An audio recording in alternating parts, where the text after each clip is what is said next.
Hello and welcome to the LLG Grapevine podcast. You're listening to Helen McGrath, LLG's Executive Director of Policy and Governance, and Dennis Hall, LLG's Bulletin Editor. Morning, Helen. Hi, everyone. Now, in a week of budgets, strong words from an unsuspecting Education Secretary, and the start of post-Brexit controls on food and farm imports, Dennis and I, as ever, take a walk through the LLG Bulletin. And we come back time and time again in the podcast to the theme of politics and standards, Dennis. Let this week be no exception. Certainly isn't, Helen. We return, yes, to the question of politics and standards at a national level. Commentators all agree standards, ethics and behaviours at a national level have a trickle-down effect and, inevitably, have an impact upon standards of behaviour in local government. So let's see what the latest report tells us as the general election and local elections approach. Trust in public institutions has taken a beating after years of scandal in UK politics. From MPs lobbying to corruption allegations concerning the government's response to the pandemic, and of course the Partygate affair that implicated figures at the very heart of government during that crisis. An Ipsos polling commissioned by the Institute for Government shows there is a sense among the public that people in power do not feel bound by the same rules as them. 2/3 of respondents said that they do not think the current government behaves according to high ethical standards. Approaching half believed standards of behaviour had got worse since the 2019 general election. Now, the general election, of course, will take place this year and offers both the main parties a chance to reset these perceptions. And they really should take this opportunity to do so. But they needn't wait till the morning after the vote. Both can set out from now how they plan to fix the situation should they enter number 10. The IFG commissioned Ipsos to carry out some polling when researching this report, and the key findings are 65% do not think the current government behaves to high ethical standards, 45% think standards of behaviour in government have got worse since the election in 2019, 53%, that is to say of 2019 Conservative voters, would not trust a Conservative government after the next election to behave to high ethical standards. Among all adults, 65% do not have much trust. 19% of the 2019 Labour voters would not trust a Labour government after the next election to behave to high ethical standards. And among all adults, 44% do not have much trust that they would behave ethically. 26% would change their vote if the candidate of their preferred party was found to have broken ethical standards of behaviour. Now, what is remarkable here is the high level of dissatisfaction with the main parties on the question of ethical behaviour, and this does not bode well for those elections. It really is time to act, and the report contains several suggestions for change that might make a difference, only if a will to change actually does exist. Helen. Well, I'm sure the Committee for Standards in Public Life will continue to champion this aim, Dennis, as they always have done, and we too must continue to talk about it. Now, the Dennis, standards and ethics, as I've said, it's all we seem to talk about, and rightly so. And indeed, I'm going to continue the theme now because the government has responded to claims from former Post Office Chair Henry Staunton on the governance of Post Office Limited, and it's done so by letter from Sarah Mumby, the former Permanent Secretary to the Department for Business, Energy and Industrial Strategy, to the Business and Trade Secretary, Kemi Badenoch, which specifically responded to claims in the Times that the government, officials of the government told Mr. Staunton to stall on compensation payments to wronged postmasters. So according to the government, the letter and supporting documents confirm that no instruction was made to delay compensation, and that the funding discussed in a meeting between the then Permanent Secretary and Mr. Staunton was Post Office operational funding, not compensation funding, which is separately ring-fenced, the government explained. Now, in the press release, the government stated that, quote, responding to Mr. Staunton's claims, A government spokesperson said Sarah Mumby's letter sets the record straight on her exchange with Mr. Staunton. Neither of the records taken at the time suggest the government, either at official or ministerial level, wanted to slow down or delay compensation payments to postmasters, as the Secretary of State said on Monday. Now, that's a very clear statement in rebuttal. What stood out for me, Dennis, is not what was said here necessarily, but the government states a government spokesperson said in their press release. Now, not sure why the source of the statements, that being the one I just read out, is not identified, but there you go. That aside, Sarah Mumby writes in her letter, I am able to give you the very strongest reassurance, backed by these two contemporaneous file notes, as well as my own recollections on what was said and why, which is published and set out in detail at Annex A to her letter.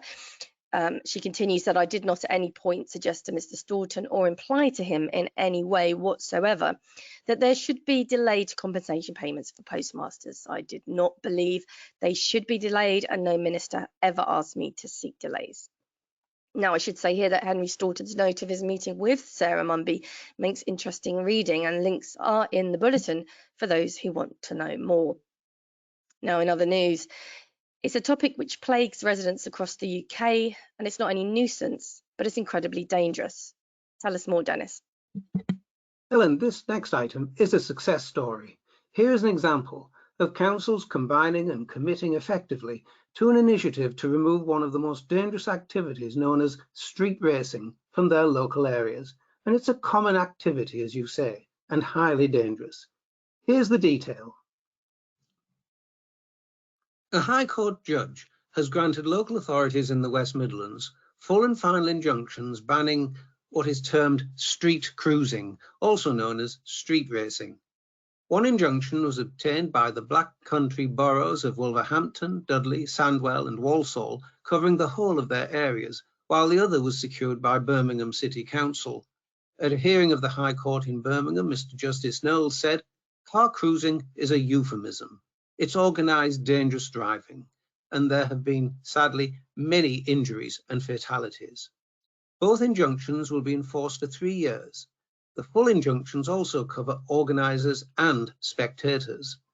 The Black Country application was led by the City of Wolverhampton Council on behalf of Dudley Council, Sandwell Council and Walsall Council, and supported by West Midlands Police. Councillor Jasper Jaspal, the City of Wolverhampton Council's Cabinet Member for Adults and Wellbeing, said, "We are delighted that the High Court has seen fit to grant this full and final injunction, which will help us continue to tackle the menace of street racing in the Black Country. The wealth of evidence presented to the court makes it clear the impact this antisocial, irresponsible and highly dangerous behaviour has had on people across our region, and the tragic incidents both locally and nationally which have caused serious injuries and even fatalities. And I would like to thank everyone who has shared their experiences so candidly." Now, this case highlights the vital role councils do play in deterring antisocial behaviour of the worst and most dangerous kind. It's all to the credit of the authorities involved. Helen. Absolutely, and well done to the West Midlands. Turning now to children's and young people's mental health, and raised in the LGA's briefing, Baroness Tyler opened the second reading of her private members' Schools Mental Health Professionals last week, which seeks to provide mental health professionals in all state primary and secondary schools. The LGA briefed ahead of this debate, and many of the concerns shared by councils were raised, including the need for greater and earlier interventions, the impact of social media and the pandemic on young people's mental health, and the significant pressures on resources and funding to deliver effective support. Never a truer word said if we look at the current provision of SEND diagnosis and support, and that's already in law. However, this is an important and indeed needed provision. Baroness Tyler at the reading said that, quote, "I talked about the need for a whole school approach to mental health and highlighted evidence pointing out the links between children and young people experiencing mental health difficulties and attendance, exclusion, bullying and academic attainment.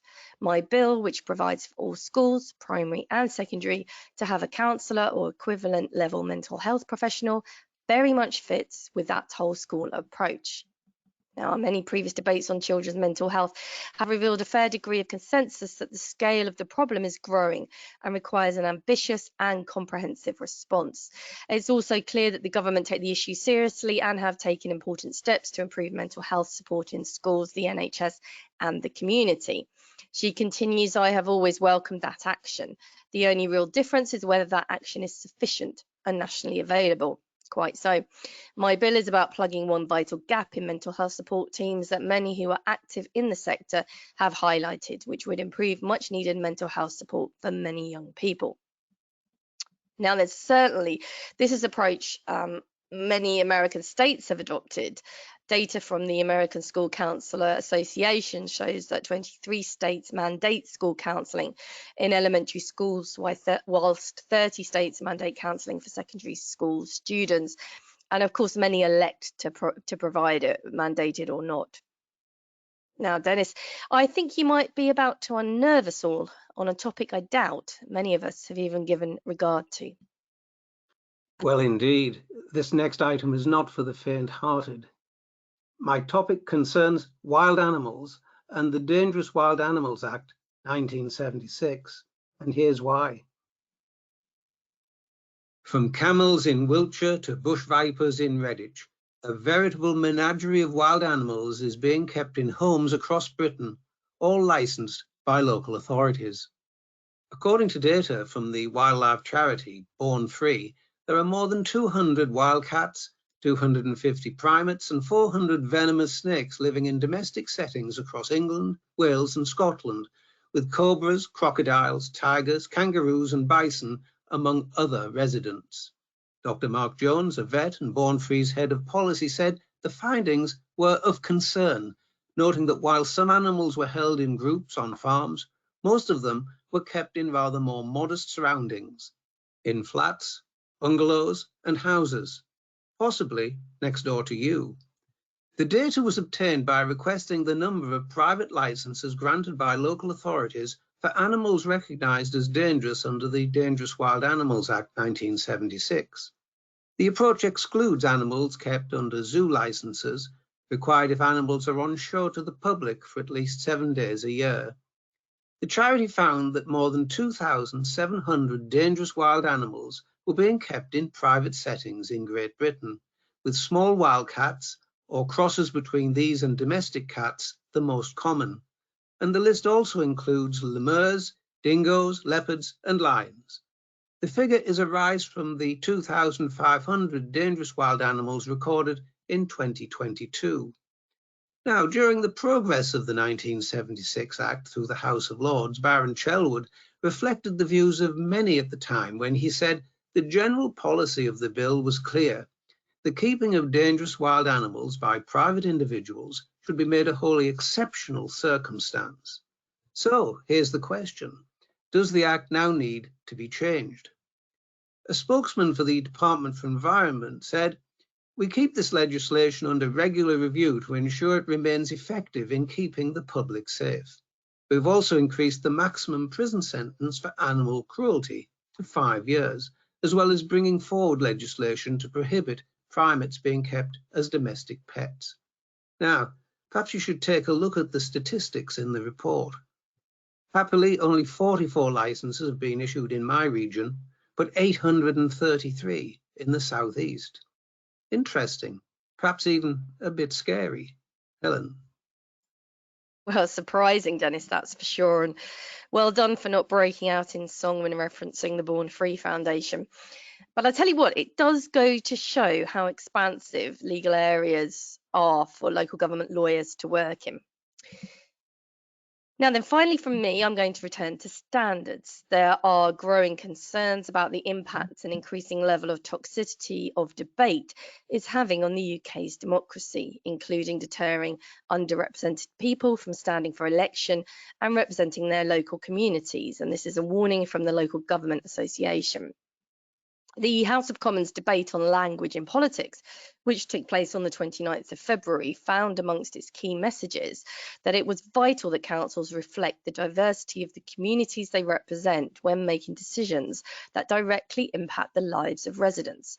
In councils in England, only 33% of councillors are women, for example, and that abuse can prevent elected members from representing the communities they serve. And coupled with councillors' vulnerability due to their availability of their personal information, can dissuade people from standing for election. And additionally, the LGA's research indicates that women, Black and ethnic minority people, and LGBTQIA+ people, and those with multiple protected characteristics may experience more personalised and higher volumes of more vitriolic abuse, particularly online. You can read more on that debate and the concerns raised by the LGA on the LGA website. Just before I wrap up, I want to remind members that LLG are currently out for elections in respect of the Deputy Vice President, Regional Director for the North, Regional Director for Wales, and Junior National Lead. You should have all received a link by email to vote for the Deputy Vice President. If you sit within the demographic for other elections, make sure you've joined the group on the LLG website, otherwise you won't receive a link. We want our membership to take an interest in the appointment of our representatives, so do take the time to vote. It's a very quick process. Voting closes on the 18th of March, and we will reissue out the links just in case people haven't joined the group, but do that now so that you don't miss out. Also, just to highlight, we are currently out to consultation on the content of the Code of Practice for Good Governance for Statutory Officers.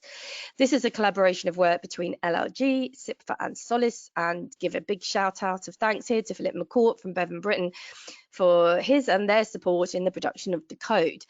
You can comment on the code until the 5th of April, and this of course forms part of a suite of work in respect of LLG's Golden Triangle campaign. And on that note, you can read more on the items discussed today and many more besides by going to bulletin number 9, available on the LLG website now. So it's goodbye from me. And from me too. Have a good week.